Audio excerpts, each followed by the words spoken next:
Meta fl-aħħar jiem qamet kwistjoni li kixfet beraħ kif Manuel Delija ċetta pjaċiri mingħand negozjanti li kienu rebħu kuntratt ta' miljuni ta' euro li kien fdat fidejh bħala Chief of Staff tal-Ministeru responsabbli, qamet rabja kbira fid-Dar Ċentrali stess kontra dawk kollha tal-establishment li bazzonjithom u r-reba li kienet taħkimhom irnexxilhom iniżlu lil parti tarkub tiegħ. Ir-rapportat dwar dan il-Gazzetta Kulħadd kif spjegat li dan il-każ anqal mill-ġdid l-istejjer skandalużi dwar il-mod kif il-partit fil-gvern kien jopera sal-2013 permezz tal-iskema stil mafjuż tal-JS List fejn negozjanti li kienu jirbħu kontratti statali kienu jiġu obbligati joħorġu perċentwali minnhom bħala rigal lid-Dar Ċentrali. Jirriżulta minn sorsi tal-kulħadd li fl-aħħar jiem id-diskors fil-kuruturi tal-Kwartieri Nazzjonalista ffoka fuq kif qatt ma ttieħdu passi fuq l-illegalitajiet li kienu qed jitwettqu sal-elezzjoni ta' xahar snin ilu u dan speċjalment għax dawn kienu jsiru b'mod fin u ftit biss kienu involuti. L-istess ma kienx sorpriża kif ħadd minn dawk li kontinwament iħampqu dwar l-investigazzjonijiet fil-pajjiż issa ma fetħux ħalqhom fuq il-każ ta' Manuel Delija anke jekk biex xieraq bil-wisq li jiġi investigat. Ftit tal-ġranet ilu battibek bejn il-blogger Simon Merċieqa u l-istess Delija,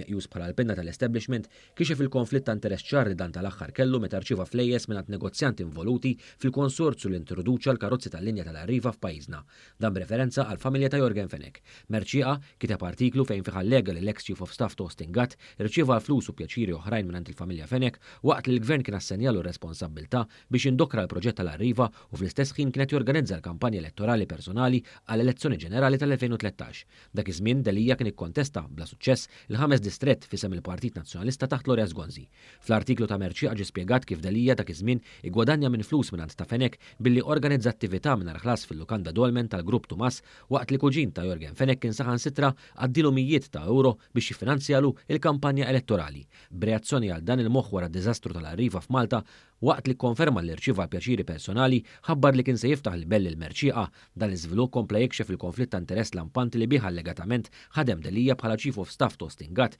fi żmien li kien responsabbli mill-kuntratt tal-Arriva. Merċieqa kien diġà kiteb dwar dan ukoll lura fl-2021 fejn kien fakkar kif il-kuntratt tal-Arriva kien intrebaħ minn konsorzju li fih kien hemm il-qraba ta' Fenek mill-Grupp Tumas. Fil-fatt ġie spjegat ukoll li biex jieħu ħsieb dan il-konsorzju, il-Gvern Nazzjonalista dak iż-żmien kien appunta lil Manuel Delija bħala persuna inkarigata mill-Arriva għan-naħa tal-Gvern, l-istess persuna li sessegwentament ħa pjaċiri u għotjiet mingħand negozjanti fl-istess konsorzju.